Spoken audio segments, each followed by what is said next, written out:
The wife of a rich man fell sick, and when she felt that her end was near, she called her only daughter to her bedside.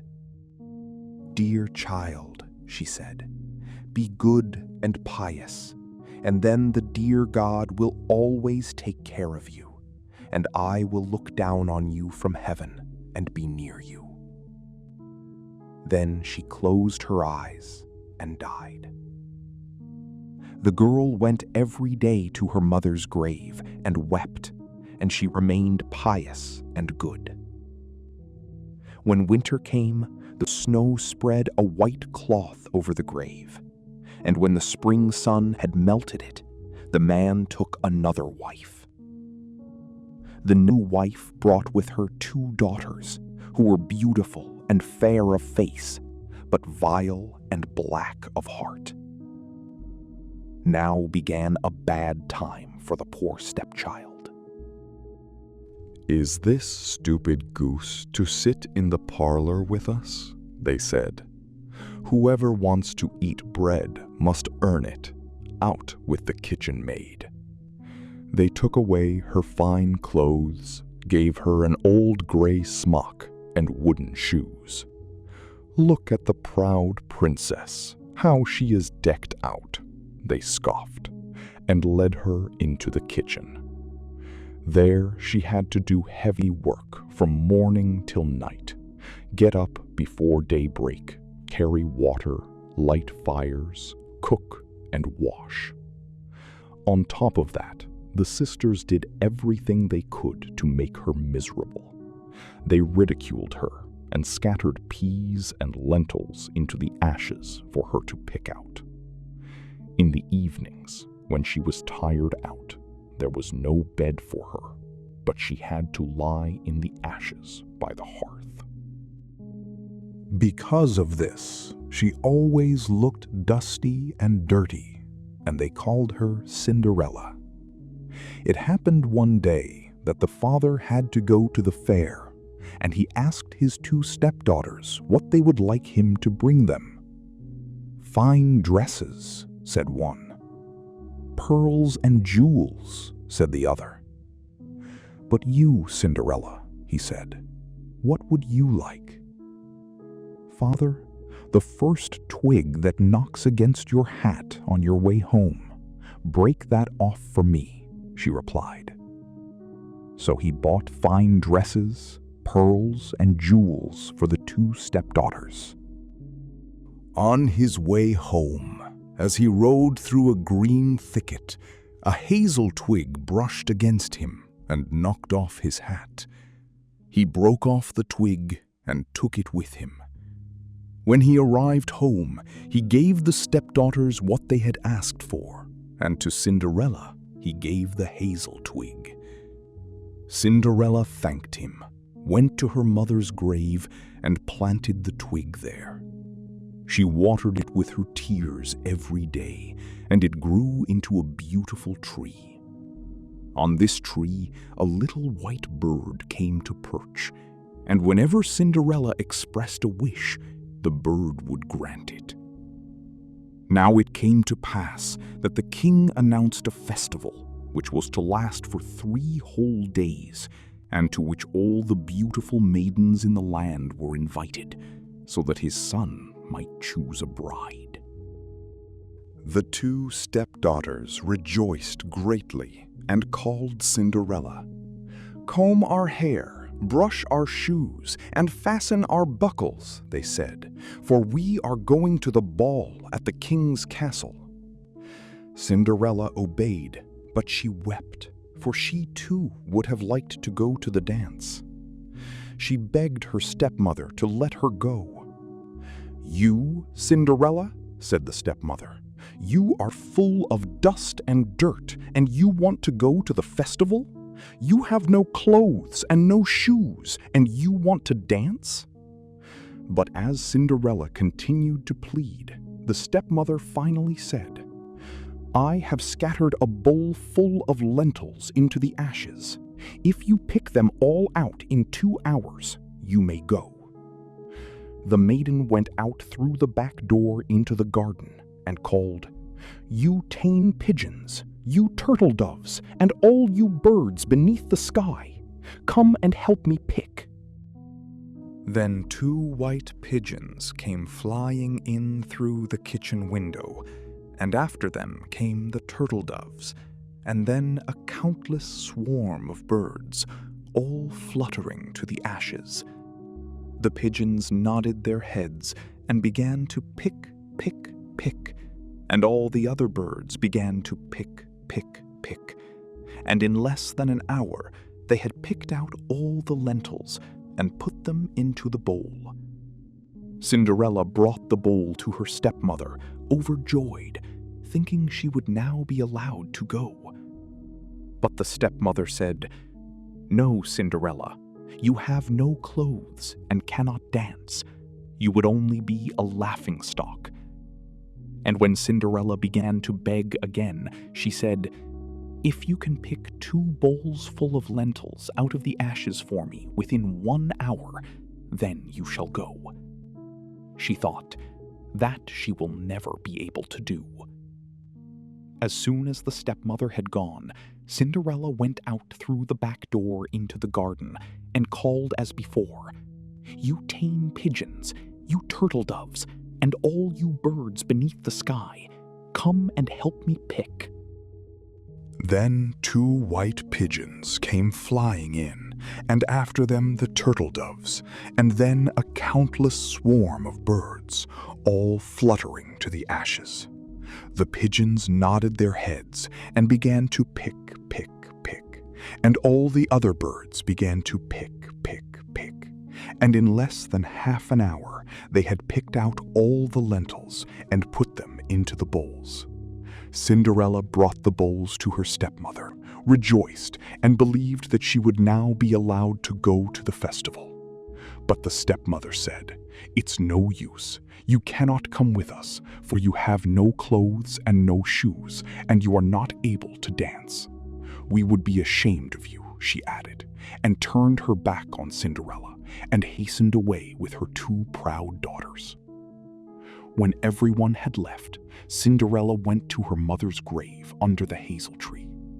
shake yourself, little tree," she cried, "and throw gold and silver down on me." Then the bird threw a splendid gown of silver and gold down to her, and silken slippers embroidered with silver. Cinderella quickly put on the clothes and went to the festival. Her stepsisters and stepmother did not recognize her, for she looked so dazzling in her beautiful dress. They thought she must be a foreign princess. The prince came up to her, took her hand, and danced with her. He would dance with no other maiden, and he never let go of her hand. When anyone else came to ask her for a dance, he would say, "This one is my partner." She danced until evening, and when she wanted to go home, the prince said, "I will go with you and accompany you." He wanted to see to whom the beautiful maiden belonged. But she slipped away from him and sprang into the dovecote. The prince waited until her father came and told him that the unknown maiden had run into the dovecote to pieces. The father thought, could it be Cinderella? And asked for an axe and chopped the dovecote to pieces. But no one was inside. When they came into the house, Cinderella lay in her dirty smock in the ashes, and a little oil lamp glimmered faintly in the chimney. Cinderella had quickly jumped out on the other side of the dovecote and run to the hazel tree. There she took off her splendid clothes, laid them back on the grave, and the bird took them again. Then she sat down in her dirty smock by the ashes. The next day, when the festival began again, and her parents and stepsisters had gone, Cinderella went to the hazel tree and said, shake yourself, little tree, and throw gold and silver down on me." Then the bird threw down a dress that was even more magnificent than the first, and slippers embroidered with gold. When she appeared at the festival, everyone was astonished at her beauty. The prince, who was waiting for her, took her hand at once and danced with no one else. When anyone else came to ask her for a dance, he would say, "This one is my partner." When evening came, she wanted to go home, and the prince followed her to see where she lived. But she sprang away from him and into the garden behind the house. There stood a beautiful large pear tree, full of the most magnificent pears. Cinderella climbed into the tree as quick as a squirrel, and the prince did not know where she had gone. He waited until her father came and said to him, "The unknown maiden has escaped from me, and I believe she sprang into the pear tree."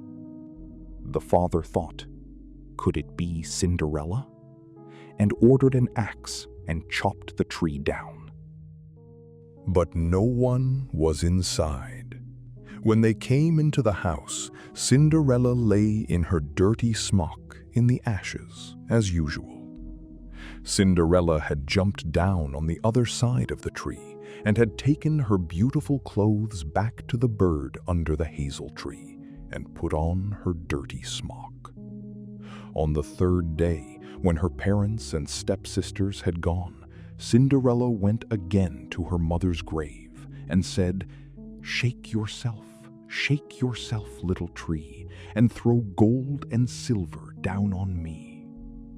The bird threw down a dress that was more splendid and glittering than any before, and golden slippers.